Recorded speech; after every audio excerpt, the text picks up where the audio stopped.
Hey, long days and pleasant nights. Thanks for everybody for stopping by. This is another episode of Walk Along the Beams. We're touching base on the Marvel Comics Limited series, Stephen King's The Dark Tower series, and this episode is going to be The Gunslinger, The Journey Begins, issues 1 through 5 that was released in 2010 and finished within the same year. Um, this is one of these series I do have all the, because there are some of the arcs I'm missing, some of the, and this is one of these series because some of the, I will say some of the cover A's hit it within the older years, and then some just, they kind of missed the mark. And this series, like I'll say, most of them hit the mark for me. I love this one. It's one of my favorite covers in the Oh, I series. know, right? Yeah. You know, um, but. Um, so let's get into it. I'll touch base when people show up. So far, it's just me and Steve rocking this, but that's how we do. No problem there. If you happen to watch this on a rewind, like, comment, and tell us what's your favorite. I don't know. Tell us some comic stuff. Some stuff that you enjoyed, or maybe some stuff that they missed. I don't know. Yeah. I like the reflection of both, hearing negatives and positives. All right, so we get into it, and this is where it starts getting strange, folks. And I like the strange. It was it was different getting into it. So we start the Gunslinger story, same as the novel, because this one is adult Roland. We're in the Mohaine Desert. This is the Gunslinger traditional. That's why this one is called, the Gunslinger. The journey begins, kind of thing. Um, so until we get to Brown, everything is exactly the same. And then we get to Brown, and things alter a little bit. This time, Roland tells the story of Jericho Hill. We start with Roland crawling out of the pile of bodies. So specific for, everything. And what's up, Beck Neptune? Thanks for stopping by. Hey, Beck. Um, this one picks up directly where the comic, the last arc in the book. This is directly picking up where that leaves off, not necessarily the books, because this is all missing information from the books. So he does crawl out of the pile of bodies. We learn the only reason Roland survives is due to Forreston calling his men away before they burn the bodies. Roland crawls out, claiming his revenge, and Aline is found alive, barely alive. Just hanging on by a thread, kind of thing. Hmm. The We do have backup stories in this. I don't even know what to call them. They're more like articles, I would say. They're not really Yeah. stories, but and again, they're written by Robin Forth. And this one is just the journey continues, and Robin talks about the idea laid out for the journey continues versus the original, the what is it? The Gunslinger Reborn. If you notice in the comic in the first issue, and I don't know if you caught this, but it reflects both issues. If you go back and look at the panels from the Gunslinger Reborn to this, the journey begins. It's an exact reflection, like yin and yang, except Roland's older versus younger. But if you look, hold on, maybe I can highlight some stuff. And we kind of talked about this, and she did it in kind of a neat way because in the original version, certain things are set, and then Stephen King did the revised version, which we touched base on. And Yeah. some of the things he did change was like he added some tahine in there. Well, one of the things that she did in this version is like, like in the first version, this scene right here, it's the same scene because we do in the where this comic starts off, it starts off with this scene right here, and then it goes into, the whole Hawk scene with Roland besting Court, and then it jumps into the prequel stuff. So specifically right here, she mimics the same setup, except originally this was a human person, and like in the revised version, now it is a Tahine character with a raven head. Right. Um, so all the way up into Brown, like even this scenario with now we getting to see Martin build his magical fire, and him lighting it off with this awesome spread. I love this. Yeah. It's Um, so cool. but we get like why he did this and stuff like that. But this part is also a reflection of that first issue, which I thought was interesting, all the way up into Brown, and that's where she, you know, deviates, kind of thing. So I thought that, and she kind of explains in a nutshell that this is a different loop. I'm not going to say, she uses like kind of words and catchphrases, but this is to implement to constant readers that are like, no, this is set in stone. continuity in this franchise is loose. So, especially when we're talking about loops, it, you can't really break continuity. If it has Stephen King's name on it, I mean, no, it's still. So, the way I'm perceiving this is, and me and Steve kind of talked about this in great detail. I would imagine this would be like a previous loop before the loop of the books, and that's why we're getting more of the prequel stuff in this loop. And specifically with the comic book series, it's just the adult stuff because everything before was kind of on point, right? It stayed true to the book, everything was in there. What's up, Berdazzle? Thanks for stopping by. What's up, Carmen? Thanks for stopping by. Hey, Um, what is your interpretation of that? Would you agree that this might be? I mean, it doesn't really matter in the main scheme of things, but I like your thoughts on this. yeah, she did. It's another loop because she even explains it when we get to that last book when she starts talking about Ka at the end and talks about the loops and she actually references the talisman and starts talking about twinners and about how a person could do something in one lifetime and then they change it slightly for the next loop. So she did kind of explain that in the last book, and yeah, that's how I perceive it too. Because yeah, when you saw the Telheen versus the human body that was there, yeah, I did catch that, and I went, oh, that's kind of interesting. So she is changing things, Mhm. and I Um, guess that's how they're explaining how the whole book ended. it's kind of interesting. I like it. Um, and it always comes up to that because I would say suffer and have this in Hollywood today, where we have this idea where the source is a great and famous things, and they want to relate it to a different medium, and for some reason there's this theory that it cannot be page for page a reflection. It has to be a little bit different or it's not going to grab the same people. Exactly. I believe that's kind of what this is, right? All the younger years and the new information that we got from the comic is pretty much still in line with the book and stuff. Now we get to the older years, and it's she's allowed to play with it a little more because this we know heartbeat for heartbeat kind of thing. Now let me Um, ask you this question: would you want the movies to be exactly the same as the book? Is that the thing? I would say probably not, but as close to the source. Yeah, I am one of those people because they're missing a piece to that theory. You're okay. We're talking about comics and specifically, or maybe novels and specifically, but Yeah, comic technically. Yeah. there's a lot of people that just don't read books because they're not book readers. So taking a famous novel and making it into a movie, you're getting a whole new you're getting brand new eyes, brand new brains that just don't read the books. So you're already missing that. I need to change it from the source to make it new. I get that you're trying to capture things for the original fan base, which doesn't make any sense to me. I'm pretty sure all original fan bases of all source would like to see it as true to the source as possible Hmm. first before they start deviating.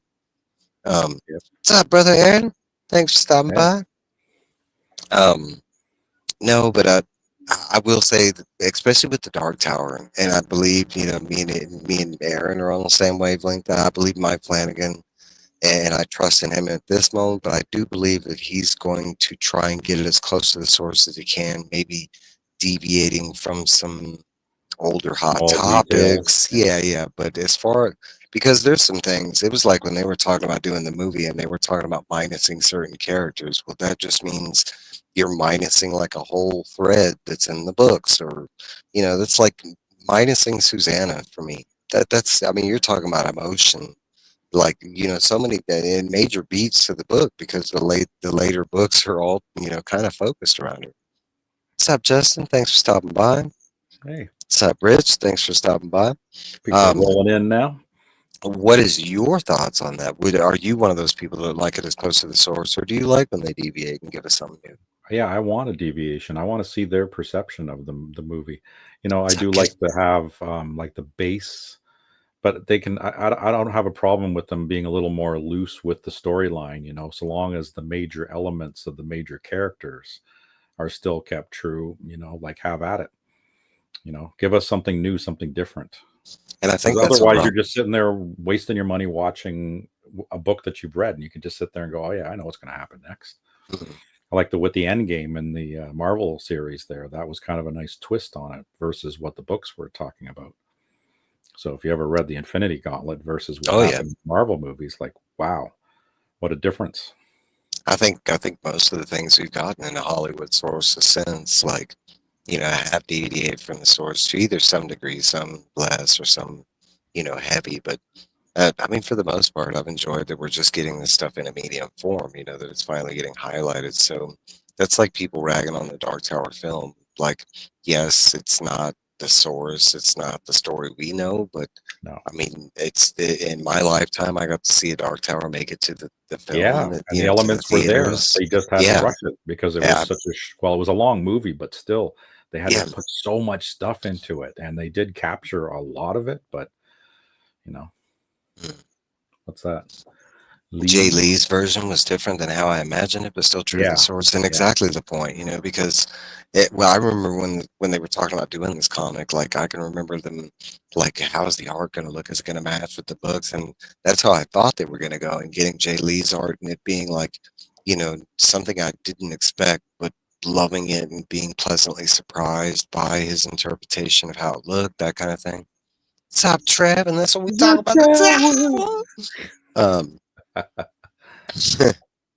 No, but I can go either way. I'm kind of a fan where, like, I would prefer, especially when you have the option, like in the MCU sense of things, and you have so many different iterations. Like, for instance, Spider-Man. That's like, by the time you get to the third alteration of a Spider-Man, I don't want to see an origin story again, because we have Yeah, we've those. seen it already. Yeah, kind of thing. And in that form, I think, when for me, that's when it's fun to play around with, skip the origin. It's like the Batman. That's why it worked for me. You know, I don't know who out there doesn't know Batman's origin by now. I mean, if you know Batman, I kind of think that goes synonymous with especially now with memes and the whole Martha. Yep, it's always the Martha. Okay, so we're deviating back on topic. I do have a question. So Robin, all but says this is a different loop. Does that mean in a different form of media? These are the loop numbers that we're looking at, just different, what I mean is, like, say we have, I've always thought of the Dark Tower movie as, like, you know, book eight, after the last book, because technically it's like Roland restarting over, and he does start out with the horn, kind of like what the last book starts over with. It's just a different version, a different loop, let's say. Yeah, Okay, in this respect, the way Robin kind of spit it out, and she does use words loosely and vaguely. What I'm trying to say is, this comic, the whole arc, all this adjacent series, is this a containment of one loop? And can we look at it like that? As different forms of media, per se, TV, movies, the comics, are those all traditional loops? And I will say I like this idea, I like because that idea. That is cool. I didn't even think because of it that way. because the books have kind of set it up in that form and fashion, right? With the other literary forms, and now they've crossed over to, like, Wizard of Oz and that kind of sense. So if, like, you know, oh man, it could be so much fun to play with. Because, okay, a lot of people don't know this, but there is a Dark Tower video game that does exist out there, that was made by Stephen King himself, along with a game team that he did in the early 2000s. It is still up on Stephen King's website, stephenking.com. I don't even know if it's playable anymore, but it does have some deviations to the source in that as well.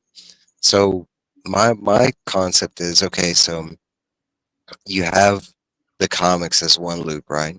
Think about the literary, like, crossovers that you could do, just like you did with the books. If the books can cross over to other books like Wizard of Oz, and other Stephen King related books, Lords of the Rings, that type of stuff. the novels could do that too, right? We're in the Marvel universe, right? I'm not saying I want like a Spider-Man cameo or anything like that, but think of it in the movie sense.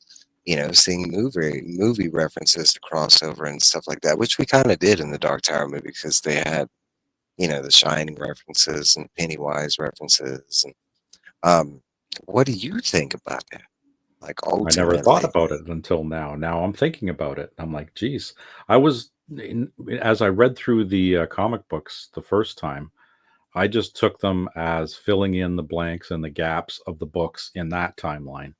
But now I'm really looking at them, and with your help and talking about the differences, yeah, now I'm starting to see there's a lot of variances here. And yeah, it's like the comic books are their own loop or a variant. Yeah, it's definitely a different loop because there's a lot of different content in here. that just kind of blew my mind. Being kind of weird seeing a comic Yeah, rolling meet the book rolling meet the movie rolling. I mean, but you think about that in this. I mean, yes, it would be weird, but like, and yes, it's been done in so many other multiverse fashions, but in this form, it does work. And then if they were different loops set up like that, you could have a lot of fun. I think that's where, like, in this scenario, I don't think that Aaron would ever happen because I think that's where you create that paradox where, like, for instance, Roland, like time and that we know that works fine in here. So Roland, I mean, they do go back to the past. yeah, There are certain points where they do go to the future. Okay, so like and they do. We have seen Jake. I mean, we had Jake with multiple versions of himself fighting, and the same with Roland being pulled in different directions. As far as them seeing himself seeing like another like Roland on the loop, like I think that's where the pit like I think both would just like boop like pop like it couldn't happen kind of thing because I think if you think that would happen, it would be like the ultimate help. Like if Roland saw like himself, it'd be like the ultimate cheat code. Like he probably wouldn't figure out what the hell Roland's doing, but at the same time, it'd give him too many clues onto like, what he's supposed to be doing, kind of thing. oh yeah. I think Roland would immediately cheat if he came across himself in the past and make changes because they talked about that messing around with Ka, right? And I know Roland would tempt fate right away. He'd be like, nope, do this, do this, do this, do this. Even the visions when he saw himself like in the future or what he was supposed to do, he took it as trickery and stuff like that. I honestly believe if he saw himself, both versions would just try and kill themselves. Oh, that's true. Believe They think he's the man in black to Yeah, shoot him. believing it to be some kind of mimicry kind of thing. That's why I believe it would be the ultimate paradox because and I mean Stephen King set it up in a way where like this dude is smart, but he doesn't really think around corners. So and he comes from a you know leads to death kind of thing. So like you ask question, later. Um, I like to think Roland can't. Maybe that too. Maybe Roland can't see himself. I think it would be like maybe how the thing that how they experienced within that. I forget what they called it, the costume or whatever. Yes, When they the entered New York costume or where whatever, it's and like a dark future that's going to happen. That costume. it had like That's like if you change things, it's going to be probably a bad outcome. the one constant capture on. Yeah, I don't think so. I think and there's been times in the book that kind of present that, like echoes of that situation where I think Stephen King's like thought about that and, left seeds where it's like, if you think about it, that couldn't happen kind of thing. Like, because like I go back to Insomnia and the way, uh, Roland treated that, and finding the other books with the robot Niles, like, Hmm. was it Niles or Nigel? Nigel. Um, Nigel. Anyways, okay, back on topic. Because I mean, there's I like to have fun with this, and honestly, the first time I read this when it was released back in the day, I had the same like moniker as you. Like I felt like it was true to the source. It was just filling in the gaps that we didn't know, and that's what it was. And now that we're dissecting it and seeing the subtle differences are there, reading like really reading the background articles that aren't side stories where Robin's just, explaining stuff. It kind of fills in a different story. And honestly, like I kind of lead this to this being like a different loop and not necessarily Roland's loop. Like I don't think I'm 100% on this. the first arc, that even though Steven is not within it a lot of it kind of evolves around Steven and what he was doing that whole time, like, Mhm. because they were setting up how, how he led, how he fell, that kind of stuff. So, Yeah. it's very interesting. All right, so issue two. Aline is alive, but barely. Roland wants to continue on towards the Dark Tower. Aline requests to be taken to Geely to die with her family, specifically her dad, Cord. Next day, Roland, while hauling Aline on a stretcher, comes across merchants that have been killed by Forson's men. Roland finds a Billy Bumbler who speaks a little. Roland buries the bodies of the merchants and camps while in the deep rest. Not men, and I have to parenthesize that, not men, creep up and dart Aline. Okay, so at this point, like, just to fill you in what knobmen are, if y'all are not keeping up, knobmen are invisible people. That's why they thought Shimi was a knobman, but they are not naturally invisible. They are wearing some Farson, some old people tech that they have found. That is what a knobman is. So they creep up and dart Aline, pretty much officially killing her at this point. Roland fights back, but at first seems to be fighting air. With the help of the stray Billy Bumbler, Roland finds and kills the Knotman. Aline dies. Days later, Roland and the Billy return to Gilead and bury Aline with Cord. While scavenging Gilead, Roland comes across slow mutants attacking a family of Billy Bumblers. Roland brings death to all the mutants, but all the Billies are killed as well, minus the one who came with him. Apologizing to the Billy, he is greeted by Hax the Cook in ghost form, and that's where this one leaves off. Hey, what's up, JSS Brooklyn? Thanks for stopping by. Um, the side story in this one, the journey continues again. Robin talks about striving from the main story in order to tell Roland's past. Her comparisons are kind of like Blade Runner, from the novel to the movie, Mhm. and she basically says that all of this was ran by Stephen King, and yes, he approved. Um, and this is because at this time she is receiving a lot of hate mail in real life. She has deviated like from the first book. I want to imagine, and she kind of puts it in there that she started receiving like angst at cons and hate mail at her home because at this time she still functioned with the public address. So she kind of had to explain some things, and she was trying to, okay, yes, I'm deviating, but Stephen King said I could. Go talk to him. It's his fault. um, but I want to give it to her because although she deviates, like, and we brought this up, the wheel of cause so important in this story, and she used that. That's kind of the next, backstory she touches base on. But the whole premise of the wheel of cause is that history repeats itself, right? Mhm. And even though we're kind of going in this loop, a circle, right? Like, so the way Robin puts it, and what Stephen King approved on, as long as the major beats are still, hit along this journey, then you're allowed to play with the stuff in between, and that was the access she was granted at this point. All the stuff before, which I liked it that, I like that he didn't let her mess with Wizard and Glass at all. And he was like, when we got to the Gunslinger, he was like, yeah, you The could play sacred with that. cow. Let's move past that. It's a pizza reckless. Thanks for stopping by. Um, no, but I've really enjoyed, like, this was actually, like, I want to say the most of these side stories are pretty much like her explaining to constant readers because, and that's another thing that we take for granted, being constant readers ourselves getting into this comic series, even at that time when it dropped. Yeah. This was the purpose of this, and I always find this funny when I do read this because she's mentioned this in both of the little backups, that this series was originally written for brand new readers that had not read the books at all. Which I don't. I mean, I do see in some form or fashion somebody by mistake being like, "Man, that's so dope. Let me pick up that," and take it home and there's no explanation, so you would be completely lost. This little backstory ain't helping you on eight novels. You know what I'm That's how they saying? had to write a handbook for this bloody thing. Yeah, and then they got an almanac and a Yeah, okay, so they got five backup books. I had to yeah, look up that, yeah. and they all explain like a lot of it. It's basically a compendium that she put in comic form, which is kind of cool.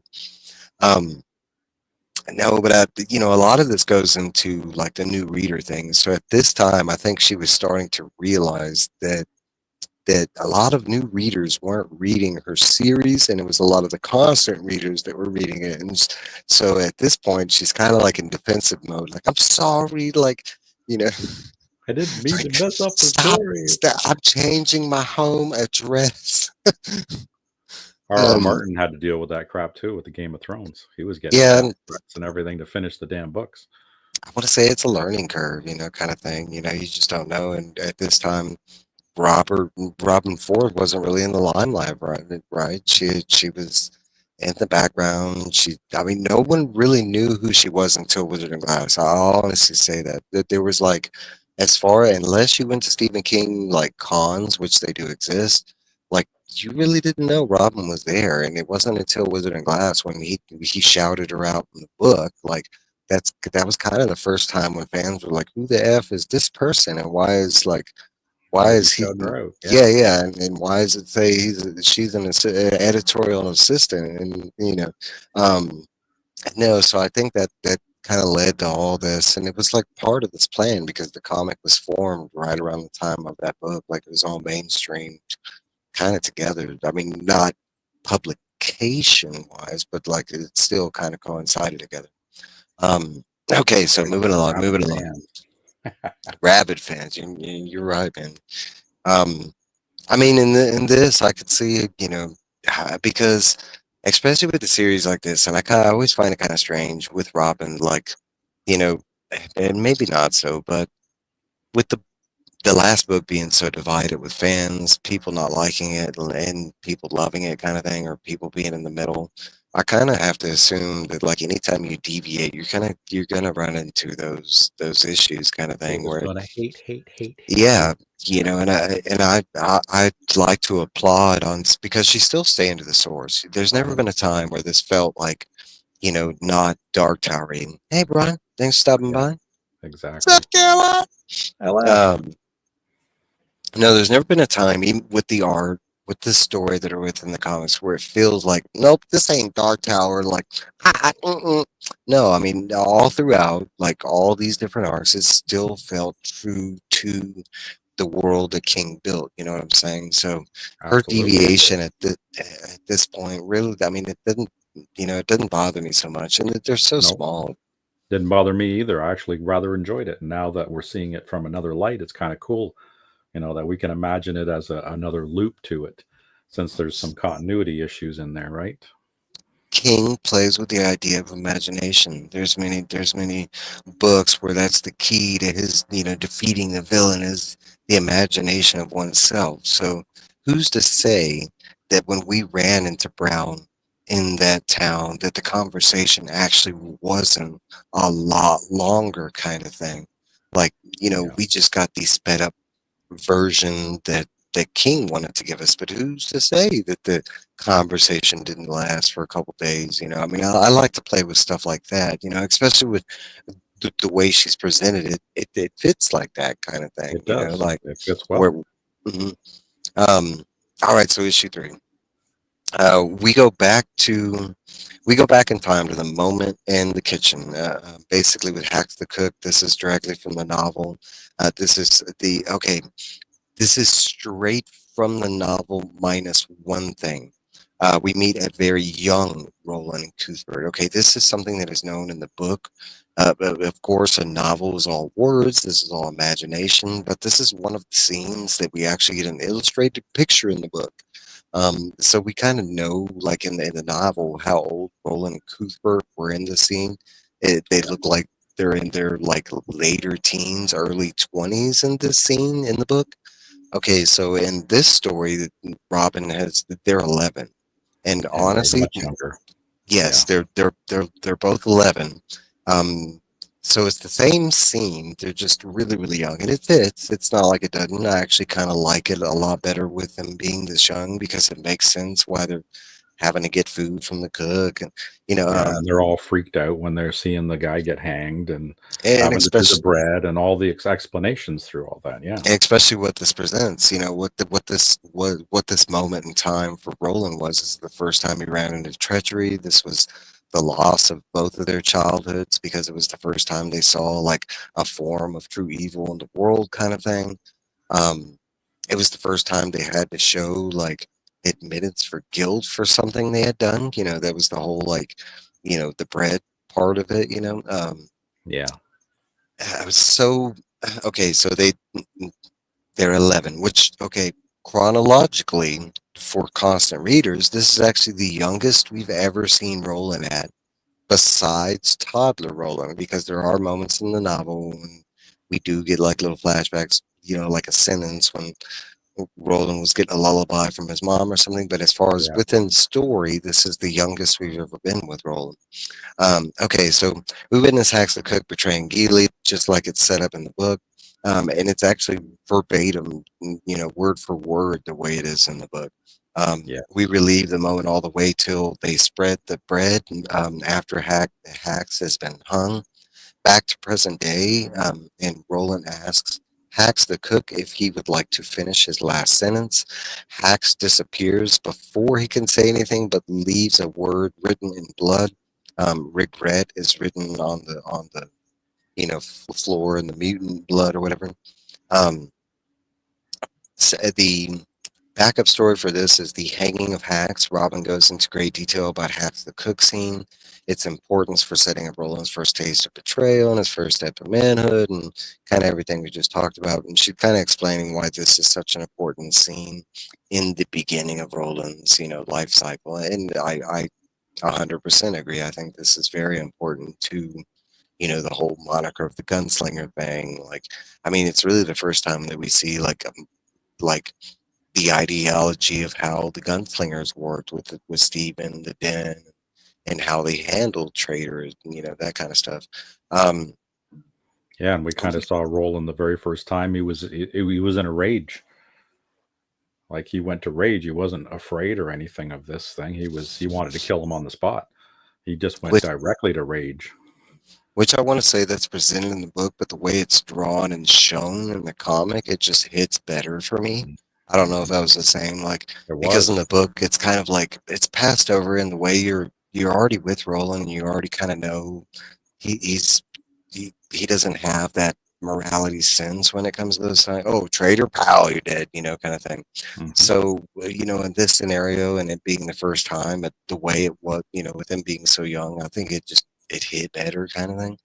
My question really relating to this, and we kind of answered it, but does the younger Roland change things for you? Like, Not really. I liked him. I think that fit for his age group in this, and that coming of age, because I mean, gunslingers are taught from basically birth, right?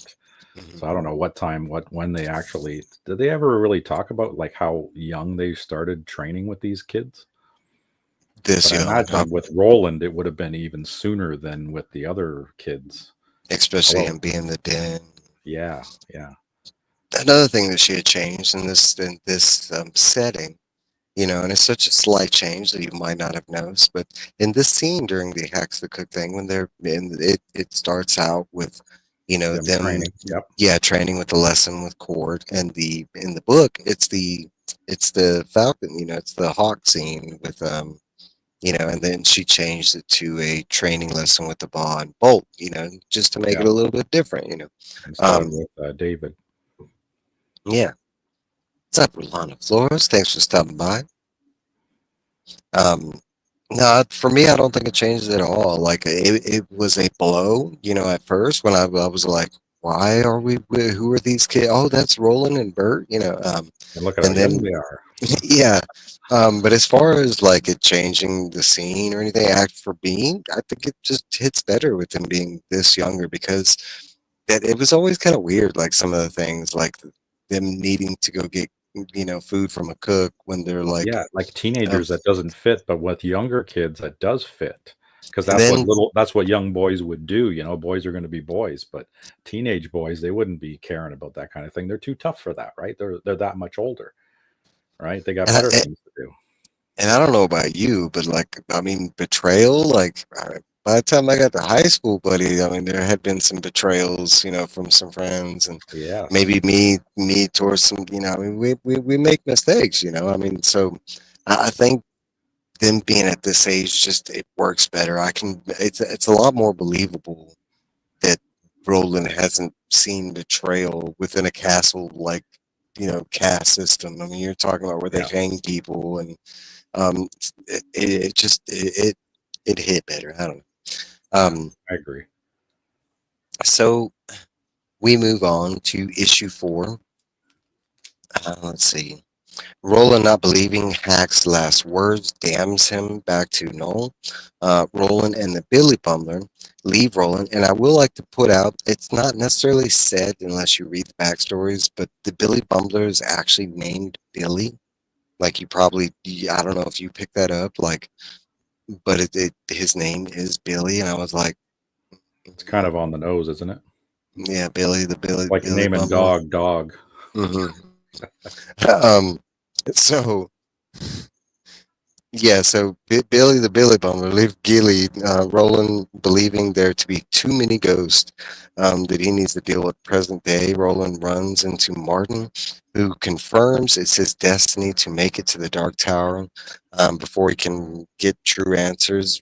Martin flees, Roland chases, setting up what we know to be. Oh, Billy! Yeah, that's right. Oh, Um, Billy. Oh, Billy. so, Look at all them where did I guns. leave it? Roland and the Bumbler come to a town called Kingston, another on the note, Kingston, I who like the name of happens, the tavern, what was it, the Tavern, the Traveler's Rest? Traveler's Rest. Yeah, Yeah, who happens to be having a festival. Turns out they're hanging a knot man. It's not really a festival; they're just there for a live. Um, that's their it, entertainment. yeah, and they're selling pies and everything. Oh, that's right. You know, The Knot Man is invisible minus the cloak, which yeah, I don't know even know if you caught that during that. Um, that they show like they only have the Knot Man up to like this part, and then you can't well, see his legs or they had whatever. a cover over top of them and chained up, and then yeah, below it was all invisible because hmm the vest they were wearing is some kind of weird vest, See if I can find that and while the I'm vest reading. is like electronically powered. So yeah, so the image is like this on the cover, except there's nothing below where Susan's standing in front of him. I kind of like that too. That setup. It's not anything that's spoken or anything, but you have to gather. Okay, so they're hanging this guy. He's still invisible. He does have a suit on, right? So the people haven't figured out that he's How in to a shut it suit. And, off or yeah, anything and, like and that. they Like do that's kind of mention that they don't know what the knot people are. But as you can yeah, see, like you could right at see the the bottom. top half, but like below, he's just there's nothing there. I can let me see if I can get the hanging. I like how Um, the two guys that got hold of them are they look less like the gunslingers with those blue shirts and that.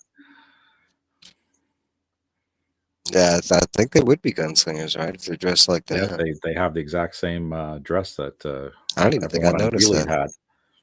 Yeah, I caught that. I was like, as he was riding in or coming into town, there was a guy on the wall that was dressed like that, and I caught that, and I was like, holy crap, that's cool. They're wearing the somber shirt. Oh yeah, right there. I didn't notice that either. It's Yep, up there hidden, yep, and it's kind of ironic they don't notice Roland. yeah, like one Um, of their own. the den of all Walking in with dens. their yeah, the sandalwood king, drips. I mean, lead is their business, so they the should have king of noticed all those guns. midworld. They should My have been like, leader, holy and shit,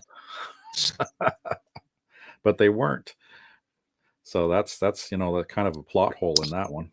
that's a good catch. I didn't see that, but I mean, this is okay. So to be fair, this is far away from Geely. Like, it's not presented how far. It just says that he went north. But I did look on the map where Kingston might be like located, and there's nothing really up there past the mountains. So I believe he traveled kind of far. So let's say that they're gunslingers and they're just so far posted out in Kingstown that they don't know who the F Roland is, or Yeah, they because haven't he's seen just wearing him. a white shirt and he was nondescript, so he wasn't wearing a gunslinger outfit. He He's just not. had the gun, so he had a white shirt on and his regular jeans, and yeah, Now, he just looked now like a that's traveler. the plot hole. You're talking about it within the story.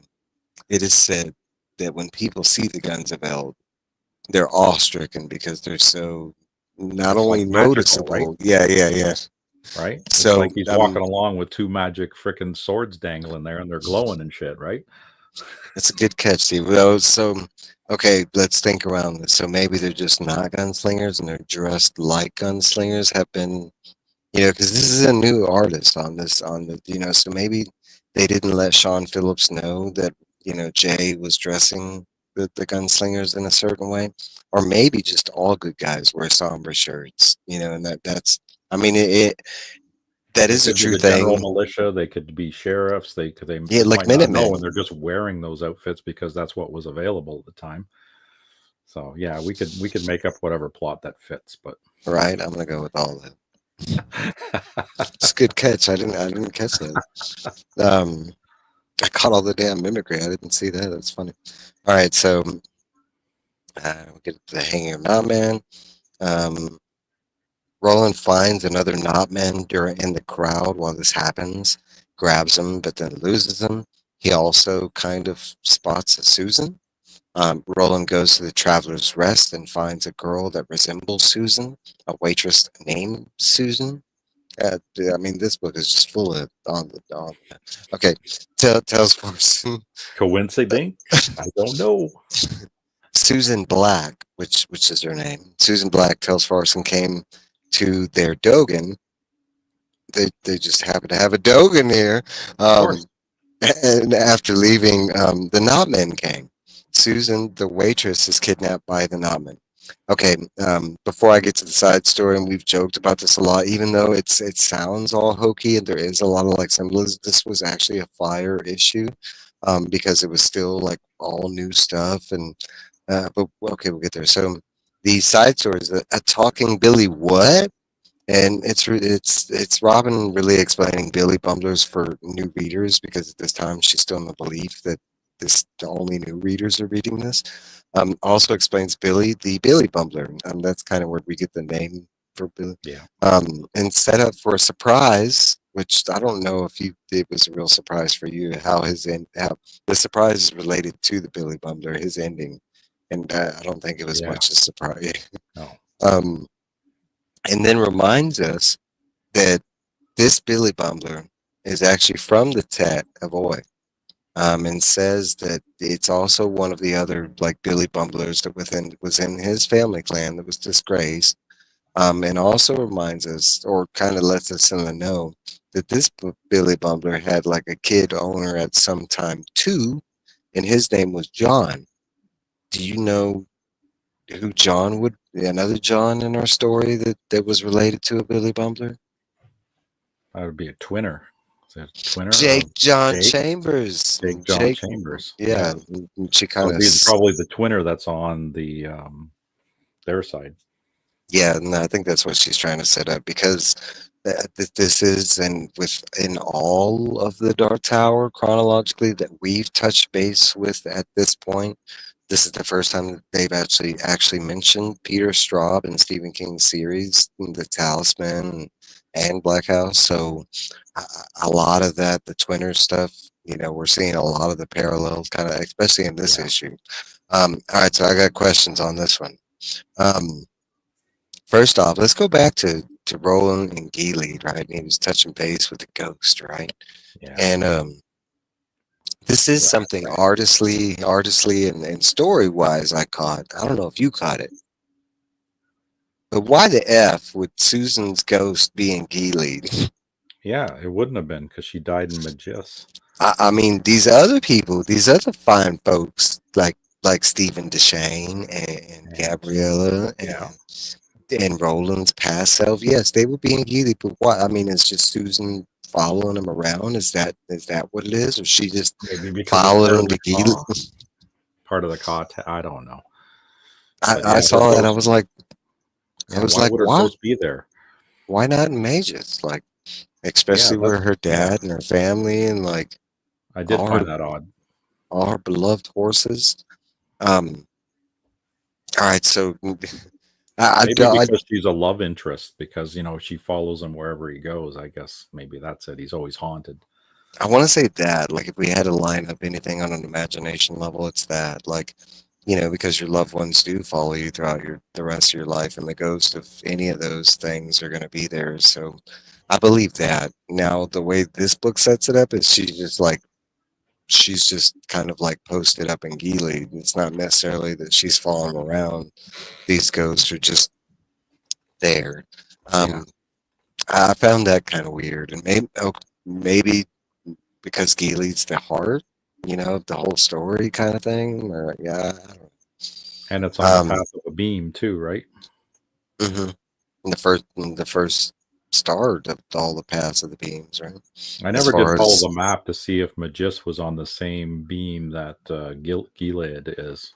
it is, Well, there you go. So then she could travel the length of it, right? It wouldn't matter. I guess. You can go back. Another Maybe the explanation, anyway. ghosts get to go. Well, they do have that the dark beam. Maybe the ghosts they just travel the dark. She's like, The "Oh, dark Roland's over side. here. I'm going Roland."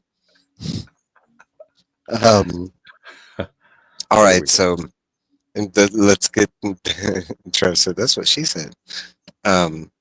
So I'm going to touch base on all the parallel and twinner stuff. Too many Susans. At this point, we got three Susans in one story, and one of those Susans is like three people. Okay, and then Billy the Billy Bumbler, like you know, this is the first time in all these arcs where she is just like not just reflected or anything, but like it's almost like be okay. We got Billy the Billy Bumbler, who was owned by this kid named John. With Boy, we have an extreme amount of parallels. What are your thoughts on that? Yeah, that's weird having that many Susans. And then of course he never stays with any of them. He leaves them all. Like that's a part that got me too. It's like, Jesus, you finally found her. She's back in your life again. And what do you do? Oh, let's just leave her a note and leave. What? I mean, Come like on. I would, it's like especially in this world and things that they have set up which live with this within the world. You think the reincarnated, like especially the way he like runs into her, you think like it'd be like a grapple on, like It's like, here's your second versus chance. Here's your third chance. It kind of shows you how thick Roland is, right? Because he says he so. can't think about around corners, but here's a second chance. No, here's a third chance. Here's a fourth chance. And he's still not. Are you getting it yet? Are you getting it yet? So he kind of like he kind of like touches base with something at this point, and he says it with Martin. And I'm gonna see what you think about it because I don't necessarily know if this was a thing at this point, but he says the line like anybody that travels with me dies, like, Guys, yeah. and he kind of relates that to Susan. I guess I he's saying if he don't goes with her, she's going to end up dying again because I that's his curse. now for you know to keep up with the plot at this time, he has lost all his quartet, his dad, his mom, Susan. So that's there, but I don't know if the saying like him going around because you think if that was a saying, like he would have said that to Jake when he met him in the first book, or if Yeah, that was a saying, he would have said that to like Eddie or Susan, people especially that he when came to care for and love, and yeah, then especially ends up, when "Hey, the you guys are all going to attachment. die. So, but I'm going to enjoy you for." I found that kind of odd that she had him use that line so early on. I love that line. It's a great line, and it It holds is. true with Roland's story up until the end, which I love the breaker of that saying and my favorite character. But okay, so Hmm. I don't necessarily like it this early on. Like it doesn't really match up. I do like the animosity and the bravo, that Roland stands up to Martin. But at this point in the story, I don't know if he would have these ideologies already. Like, yeah, like I'm not picking up any friends. Like everybody that, I mean, like, okay, so if that was the case, why are you toting around Billy the Billy Bumbler? I mean, is Roland in this series that bad where he's just like, yep, I'm bringing along this guy to use him as a pawn. He will die by. These are all Um, tools to be used. I don't know if I necessarily like that because, I mean, okay, so, or maybe I do like it because it does paint that, it does paint that, like, Roland was bad. He needs to, repent, reflect, change throughout the story, which he does. Are these, I mean, and he had a tendency of doing these things beforehand, kind of. Yeah, What do you he's feel thick. about, He's thick. yeah, thick boy? I don't know if it did. None of this really changes my outlook, or I'd say the only that's the fun thing with the comic, and I guess my mind is like the only takeaways for the comic is all the new stuff that she's added in there. None of Yeah, the deviations, like yeah, because none they of could all them. be explained away as either another variant or, he walked away from these people because he wanted to protect them. So he wanted Susan to have a good life this time round, and he left her for, as a mercy so that she's fine. Well, we don't know she'll be fine in that town. I mean, Farson was there. Farson's Mhm, men were still there in that mhm. Dugan. I don't know. Yeah, I like to Yeah, think the but same thing. it was kind of, I will say it's a little off-putting, like, as far, and I can see that, again, she's thinking that this is specifically the new readers are reading this, which, yeah, that's the plan, is you're trying to get new people to go read the books, like, hey, get this small taste of it, go check out the full, yeah, I love that. But as far as, like, the hope that that's only gonna be the thing, like, you could, so, like, for me, like I love this issue and everything, but every time she like tried to hit those beats, like with the Billy Bumbler and Susan's namesake, and I feel like, come on, isn't there like a billion names out there, like or in both scenarios, like you Yeah, couldn't have come up with a cool Billy just a Bum slight variant. like Stephen King allowed you to use Billy Bumblers, and then like he was excited that you had brought this to him, and he one of his first questions I could imagine was, "What's his name gonna be?" And she was like, "Billy," and he was all like, We're gonna name cat cat and dog dog and bunny is bunny and I was kind of into like, you could have called it anything, like you could have called him Maleficent, Throcken. He's a yeah, Throcken. Throcken, Yeah. for me, she fails on just those notes. Like having a Dogan here, I think that's a little convenient. It's not out of the realm of things. I didn't hate that as much as like Billy the Billy Bumbler or Well, the part that I Susan. hated about the Dugan is the fact that it was still had lots of armament left in it. I thought Farson was there to pilfer, and he wouldn't have left a goddamn bullet in that place. He would have cleaned the place out. It brings up such like when I was reading that, okay, and you have that scene where Roland runs in there, and you have him say a line. Let me see if I can bring it up real quick, and it's something to the tune of like, I wish I had more time. I'd come in here and investigate like all this armory. Like it just paints so many like pictures. Like, did y'all not explore Midworld? Like did you At did all. you not like Like, this even the town has been there for towns? how Yeah, long, and even it the actually towns that has you already had. gunslinger Like, uniforms, and they didn't find these vests that people could become invisible. Like, if Farson had that kind of stuff, he'd be able to infiltrate the castle even better because he'd have invisible soldiers inside the castle. I'll say that's where it for me the love of this kind of deviates a little bit because you're missing some of the like the core things that should be there. Okay, first and foremost, the Dark Tower is like a quest story. It's about this Yeah. dude and he has a quest.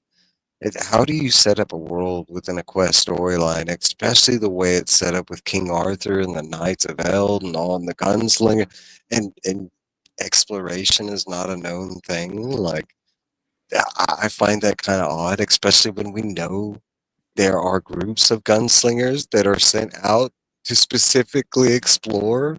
Like, okay, like as far as we knew in the books, like all the Dogans were known. we didn't go to all of them, but they were known. Like they were And all everything on was paths of mapped the out. beams. Arthur Eld had mapped all this stuff out back in the past, and they had forbidden anybody to use the technology. But I'm sure even back then they knew where they all were. And I'm not saying that like I can go with the knowledge that Roland doesn't know that this Dogan is here. He wouldn't have had this, you know, that side of the military, like, I mean, engagement. I believe they were trained, like, as far as all this stuff, but I kind of believe this was like, Stephen, inner circle, like, Well, going that could after be easily Farson. explained because, I mean, he was the youngest gunslinger ever. I don't think he ever finished his training completely, and that could have been something more advanced later on with strategies and Yeah, learning war more of the meetings. history. That's more of a teenager thing. And he was Mhm. awfully young becoming a gunslinger, and then all that shit started to happen really fast. So So I, I'm just what I'm going to chalk it up to is just not finished his education. My problem isn't really the big thing of like it being here and it being a thing and it having the armaments that it has. The problem is sets up, like you mentioned, how come the Not Men weren't seen, in the Crimson King's tower or protecting the Dark Tower. I mean, you could have had a whole slew, an army set up around Cancale and you wouldn't have even been able to see him, kind of thing. I Yeah, mean, in hindsight, I mean, it didn't really matter. I mean, Roland is the gunslinger we know him to be, and nothing's going to stop him, kind of thing. So, an army of exactly. invisible men, yeah, they'd be dead. Um, but hey, I'd say it just presents problems because it's like, if Roland had came across this Dogan and known there was weaponry that worked, like, why wouldn't he have come back? Like, if he had made a relationship with somebody like on this level, why wouldn't he have come back? Like, why wouldn't he have mentioned it? Like, to me, it just paints issues like that. I'm not saying it kills anything for me, but Yeah, about the only explanation left is the fact that those not men that are there are Farson's men. That maybe they were just left behind to guard whatever armaments were left as a cache or something. Maybe he needed that stuff as in case they had to retreat or they needed to come to that town and have all that. That I could be want another to. explanation because all those not men, there's a whole bunch of them in there and they're all Farson's men. I want to say the stories kind of sets it up like that. It doesn't necessarily say it, but like because it's just said that Farson came through. He did go investigate the Dogan, supposedly raided it. Then after he left, that's when the Knotmen appeared.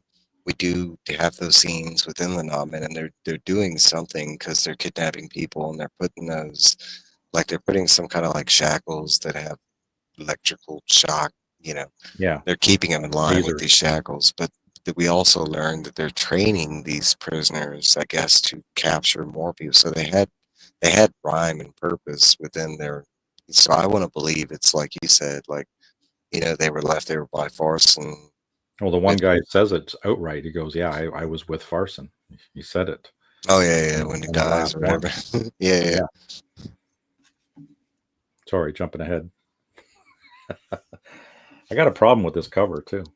You see how old Roland looks in this? Yeah, it is. It's older than. I don't know if this is like flashing back to present time, what they're trying to do there. I don't know. Most of these, like that's like this one. I do love this cover, but it is an older Yeah, Roland that's on the cover, and then during the scene, I mean, she painted it as the 11-year-old that's going through this scene.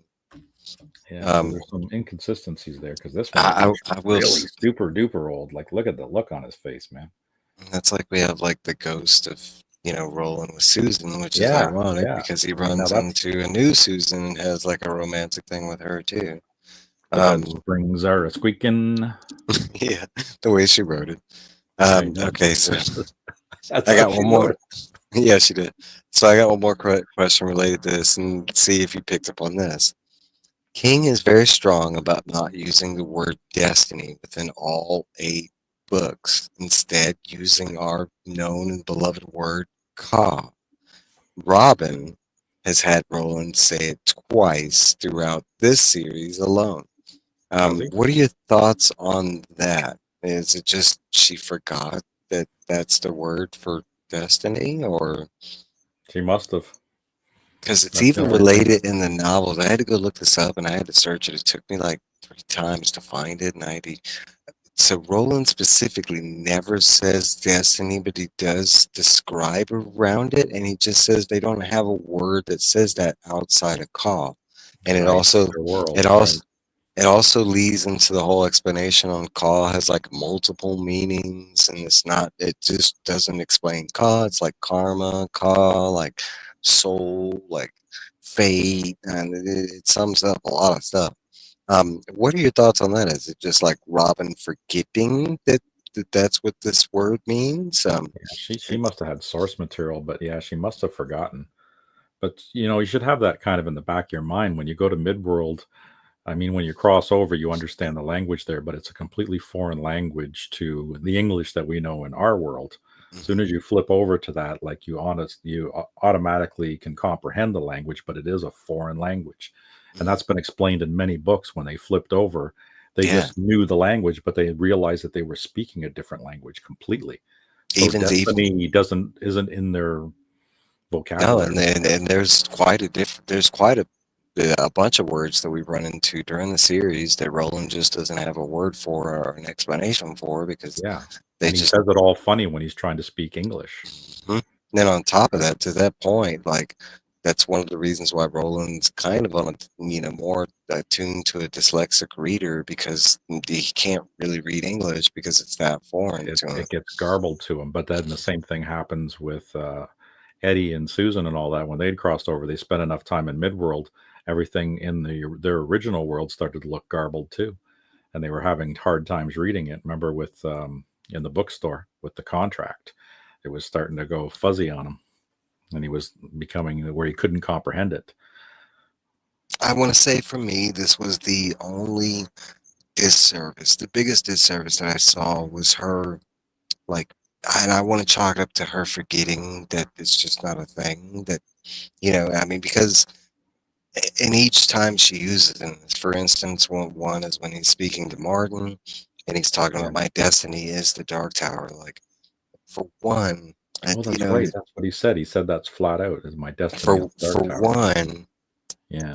most constant readers of the series probably might have an issue with Roland and the Dark Tower at this point in time being that Mhm. intertwined because in the books it really doesn't come out until like the third book that because Roland's still questioning what the Dark Tower is and what it Whether it represents. exists, right? Because Yeah, like it's myth and it's been a stuff. myth. So Yeah.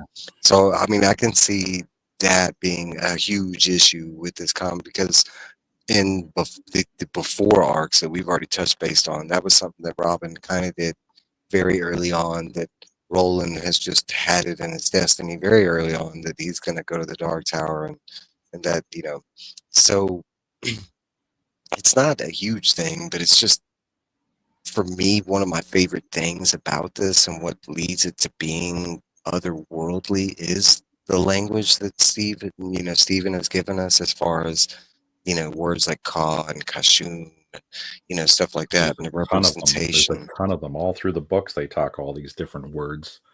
especially with the representation of what Ka represents throughout the story and how big of uh, just a premise it is to the whole story alone. Like to kind of forget that and just have Roland running around saying words that we know don't exist in his language, but like it just leads me into the like it, if I had somebody like in front of me right now defending, no, this is the same loop, I'd be like, no, no, no, it can't be. Like, There's too that, many holes. Look at with Aline alone.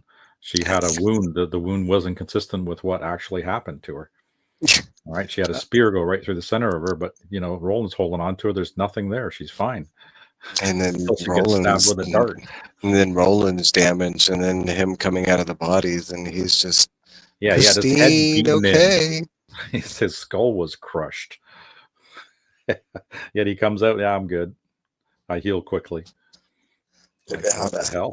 I mean, we are talking about some magic, so I kind of chalk it up to that, the power of the white, and we do know that the power of the white heals, and I'm just gonna say that, Well, it him sure as hell didn't hiding, grow fingers back or toes. it did. Remember at the end, he got his hand back at the very end when he was climbing the tower. Yeah. All right, moving along. So issue 5, we got Roland using Billy to track Susan. Uh, he makes it to the Dogan. They find Susan uh, and meet Jessica, a prisoner of the Knotman. Roland grabs Jessica, hearing more approaching, hides, then emerges, killing all, saving Susan and a bunch of other prisoners they find along the way. Billy is killed during the commotion, a death that mimics Oi's death.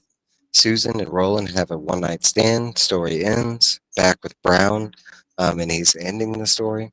Roland continues on to the tower, um, and that's where this arc leaves off. And then we have the Wheel of Caw, and Robin talks about Caw and how it turns. She goes into twinners, parallels, stuff like that, explaining how some of this isn't exactly lining up like the original. Um, and that's basically it from the series. Um, I want to say I do love it, but this is like the first time, and it's surprising. This is the adult arc of the series that she chose to deviate so much from the source. Right. Um, I want to say like especially because she like if you read those backstories, she hypes up the whole way Billy dies and like this monumental. So, she's like, and fans of the series will find a pleasant surprise, as far as Billy concerns. And then we get there and it's just Billy dies in the same form and fashion that Oi dies. He's impaled on a tree, Yeah. which is showed to him in a vision that he doesn't have until the first book. Um, so I find that a little odd. Wait a minute. Okay, so Roland met Billy the Billy Bumbler, and he was impaled on a tree. And then, 2 days later, he's going to run into a speaking demon that's going to tell him about some visions of some upcoming stuff. And one of the things he's told about is he's told that he's going to run into a talking Billy Bumbler who's going to be impaled on a tree. And I'm like, Wow. wouldn't Roland have been like, That wait, just no, happened to me. yeah, that already happened, Vision. Like, are you showing me past stuff? Yeah, but if it's a different loop that than the book that we're reading, so maybe that didn't happen in his loop. Maybe he Now, the never thing that I meets. want to ask you a question: the Go for it. letter that he left Susan. Do you want to know what the hell was in that letter? Because they didn't give us any information on it. They just said he left her a letter. Would It's you? funny Are you because curious about what's in that letter? it's funny. I had the same question written down for you. Um, yes, I do want to know what's written in that letter. Like, what would he say to her? Like, I mean, we do know that he's not. Well, no, I mean, he can be very verbal as far as written. We've seen evidence of that, And and he can paper is be. very, very precious. And he left her a folded paper note. Nah, we know in this loop it's not. They're just burning paper, and he's leaving notes, and It's all um, fine. they're passing paper through pigeons. And, I was gonna. That was one of the things I was wondering if anybody had caught. But during the first series, there's quite a lot of paper. Even with Hacks the Cook, he wipes his hands on napkins, and I'm like, Hmm. yeah, I don't know if he. Um, I mean, it could have been a cloth towel, but the napkins kind of look a Well, they certain. talked about when they were pulling the riddles for the riddle thing. They were done on birch bark or whatever because paper. They explained the paper was scarce then. So there's an inconsistency for you. So is paper scarce or is paper not scarce? I mean, the books led us to believe that it's scarce, and we had many moments where Roland kind of freaks out, because we That's have all a lot those of books. paper. Yeah. Mhm. So To the yeah, point where, I kind of want to know what's written in that note. And like, did he tell her of information from the past and he met another Susan, or just I hope you have a good life and blah blah blah. And thanks for the one night stand. that I want to say that's the easy answer. Like, oh, have a great life. I'll probably never see you again. My name's Roland. If you stay You with know, me, you're going to die. So I'm giving you a mercy here because everyone but else has okay, so died. let's try and think. Let's try and use our noggins in story contextual. What could he have told her that, for one, demanded the use of paper or a note? Because we know Roland's not against just leaving a one night stand in the wind. Um, and I can't really think of a whole lot except for like stay out of the Dogan, or maybe like watch out for Jed's pies. They're delicious, you know. Watch out for Eldris or who was the one that was left behind? One of the big coffin hunters. I He killed eventually one. died. No, he Yeah, died. he got killed in a little town or something there. Yeah, They he died explained it. eventually. Okay, so he couldn't, because it's unclear at what point when he dies, so he could still be alive at this time. It could be like, because we're technically still in 10 years like later. younger. Yeah, yeah. Yeah, I don't know. Um, no, but I do like the because she kind of touches base on at during the Wheel of Claw about like what you think about the Billy Bumder surprise. And I'm like, I didn't think it was that great of a surprise. It's like you just stole that information and just repeated it. Rehashed. I You was like, yeah, rehashed all the same stuff again. And we talked about this before the series, like she was kind of rushed. uh-huh. And part of that rushing would be, oh, okay, let's just take source material and copy it. So That's the the easy funny way thing out. is, okay, so do you see this arc as her being rushed again like before, or does this feel more like a paced out thing? I don't know. It's, It seems like parts of it are rushed out, like this whole Billy Bumper thing I will with the say with name the not being story, thought out and the fact that the ending of him is exactly the same.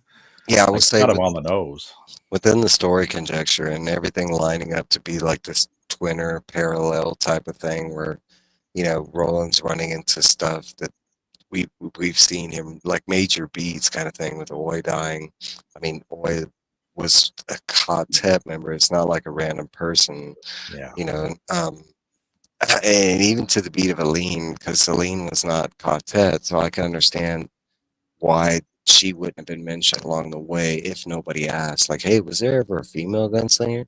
I could Yeah. honestly see why Roland wouldn't have brought up Elaine, but to have events like play out the same way and him not like have a deja vu moment or like, hey, I've kind of seen this Or flat before. out say that, yeah, this has happened to me in the past. But Mhm. then could he really have said that to them? Like, yeah, I had a Billy Bumbler and it freaking died on a piece of wood there. Got stabbed. I don't think that he'd want to say that in front of Jake or anything or tell them that information. He did keep a lot to himself. I would agree. Like, I don't know. If it's There's not just relevant to the current story, and that's part of his stubbornness too. Like if it's not relevant to what he's doing at the time, it's not important. So who cares? So I will say for me as I read it, it this arc felt fresh and everything. It felt good, but and it didn't feel rushed. But now that I'm thinking of all the things that she pretty much like rehashed or in plainer words like copied, it does feel like I will say maybe not necessarily rushed, but maybe using this arc to use buffers so she had more time for the next one. I mean, we'll have to wait and see. I yeah, do. I do know that that's false thinking already. I guess we can get in that now because yeah, I kind of brought this up to Steve's attention because yeah. it gets The back of the book confusing. Yes, it says gets it this confusing next. on where we're supposed to go next with the series. Is Um, it this? so, publication wise, it is next up in the series is Little Sisters of Valoria, which is a fantastic tale. One of my favorite parts of the Dark Tower series. One of the Yes, me too. I love I this be- story. I believe one of the major beats of the story. It's a much needed. You know, it's pretty. I pretty much see it as like book 0.1 kind of thing. It happens right before the Gunslinger. And it is previewed in this book. It does say Right that there. Yeah. this is where you're supposed to go next in the reading order.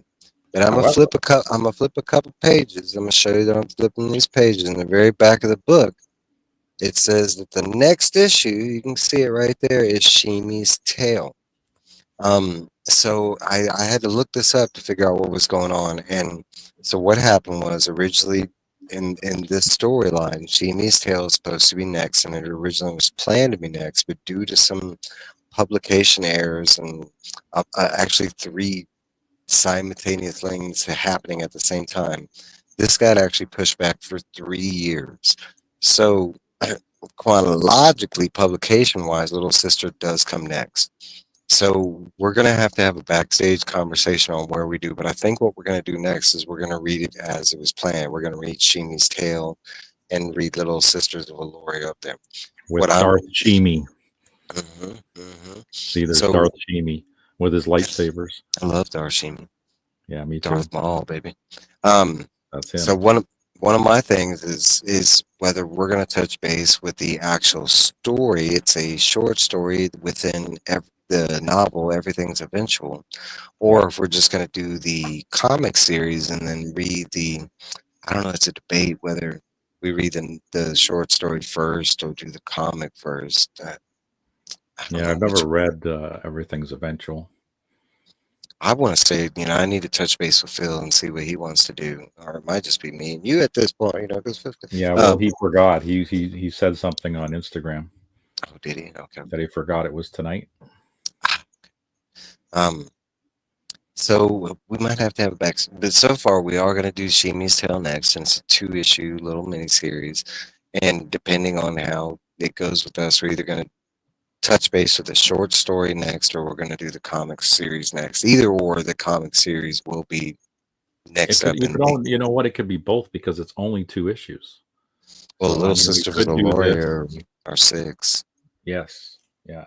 But I mean, I'm just saying, if you want to talk with Shimi's Tale, we could also. Yeah, that's true. I mean, yeah, It'd be 8 issues in one. I mean, we can still do it. We pretty much did five. It's like an hour and 10 minutes, yeah, but we it's bang through still it quickly.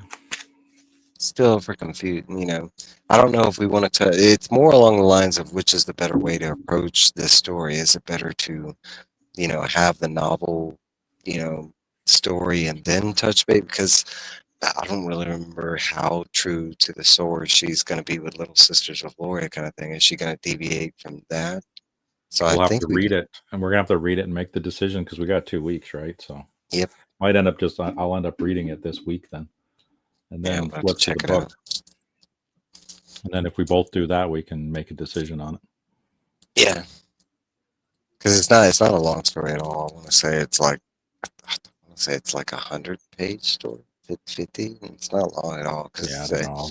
I'll look it's at a it when we're done. it's a book of short stories, and that some of his books of short stories are like 4 story. Now this one, like as I remember it, it's got like 20 stories, and that's a bunch.